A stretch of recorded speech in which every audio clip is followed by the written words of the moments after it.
ના રાઈના કુરિયા ના મેથીના કુરિયા, એકદમ નવી રીતે ઘરના મસાલાથી તમે માત્ર 5 મિનિટમાં આ રાયતા મરચાં બનાવી શકશો. હેલો ફ્રેન્ડ્સ, તમારું સ્વાગત છે ઘરનું જ કિચનમાં. આજે આપણે બનાવીશું ખર્ચા વગર એકદમ હેલ્ધી, ટેસ્ટી, ચટપટા અને સાથે મહિનાઓ સુધી સ્ટોર કરી શકાય તેવા વઢવાણી મરચાંના રાયતા મરચાં.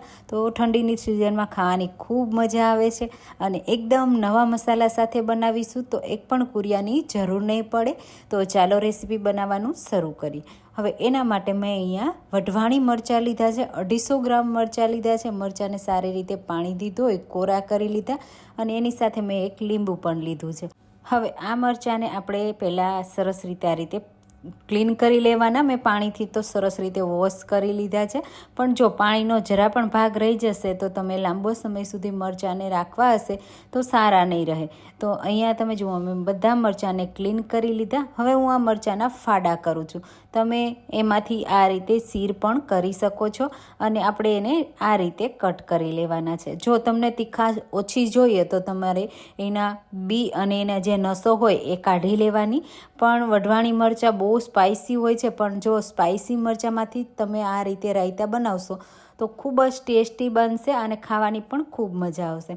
અને મરચાંને સ્પાઇસીનેસ ઓછો કરવા માટે આપણે એક મેઇન ઇન્ગ્રીડિયન્ટ એમાં એડ કરીશું, જેનાથી મરચાં છે એકદમ પરફેક્ટ બનશે. અને આ મરચાં છે એ બન્યા પછી પણ સોફ્ટ નથી થતા, એકદમ સરસ એવા ને એવા રહે છે અને મહિનાઓ સુધી કેવી રીતે રાખવાને તે બધી ટિપ્સ અને ટ્રીપ જોશું. તો અહીંયા આ રીતે મરચાંને આપણે હલકા હલકા બી કાઢી લેશું, જેથી આપણે મસાલામાં એડ કરીએ ત્યારે એમાં બહુ બી ન આવે.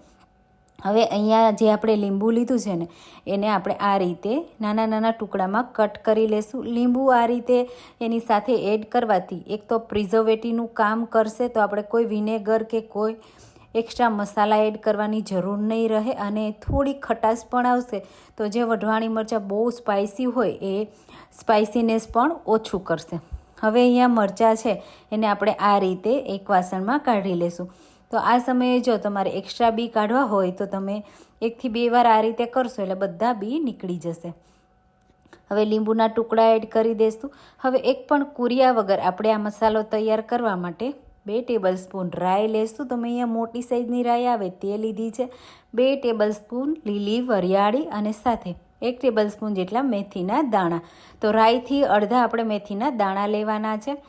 અને આ બધા મસાલા પણ આપણે ખૂબ જ જરૂરી છે. હિંગ, હળદર પાવડર, લાલ મરચું પાવડર, લીંબુનો રસ અને સાથે કલોંજી જો ન હોય તો સ્કીપ કરવાની, પણ એનાથી બહુ સરસ એવો ટેસ્ટ આવશે અને હાર્ટ માટે બહુ સારી હોય છે. કોલેસ્ટ્રોલ લેવલ પણ ખૂબ જ કંટ્રોલ કરે છે, તો જરૂરથી એડ કરજો. અને મીઠું. હવે આપણે જે મસાલા લીધા છે એમાં રાઈ, વરિયાળી અને મેથીને સારી રીતે શેકીને લેવાના છે, જેનાથી શું થશે કે તમે લાંબો સમય સુધી મરચાંને રાખશો તો પણ ખરાબ નહીં થાય, મસાલો પણ ખરાબ નહીં થાય અને સારી રીતે એને સ્ટોર પણ કરી શકશો. તો તમે આ રીતે એક પણ કુરિયાના ઉપયોગ વગર આવા વઢવાણી મરચાંના રાયતા મરચાં ક્યારેય બનાવ્યા છે કે નહીં, મને કમેન્ટમાં જરૂરથી કહેજો. અને મારી રેસીપી તમે કઈ સિટીમાંથી જુઓ છો એ પણ મને જરૂરથી કહેજો, જેથી હું તમારો આભાર માની શકું. હવે અહીંયા તમે જુઓ, ગેસની ફ્લેમ એકદમ લો રાખવાની છે અને થોડી જ વારમાં રાઈ છે એના બધા દાણા આ રીતે ફૂટવા લાગશે અને જે વરિયાળી છે એ થોડી શેકાઈ જશે એટલે ક્રિસ્પી થઈ જશે. તો હવે આપણે એક પ્લેટમાં કાઢીએ, હલકું એને ઠંડુ થવા દેશું. ત્યાં સુધીમાં આપણે તેલ ગરમ કરી લઈએ.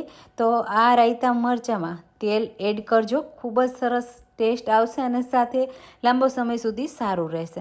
તો મેં અહીંયા 1/4 કપ એટલે કે 4 ટેબલ સ્પૂન તેલ એડ કર્યું છે. તેલને ધુવાડા નીકળે એટલું આપણે ગરમ કરવાનું છે. તો આ રીતે રાઈના દાણા નાખો તો ફૂટવા જોઈએ, બસ એટલું તેલ ગરમ કરવાનું. હવે તેલને પણ આપણે થોડી વાર માટે હલકું ઠંડુ થવા દેશું.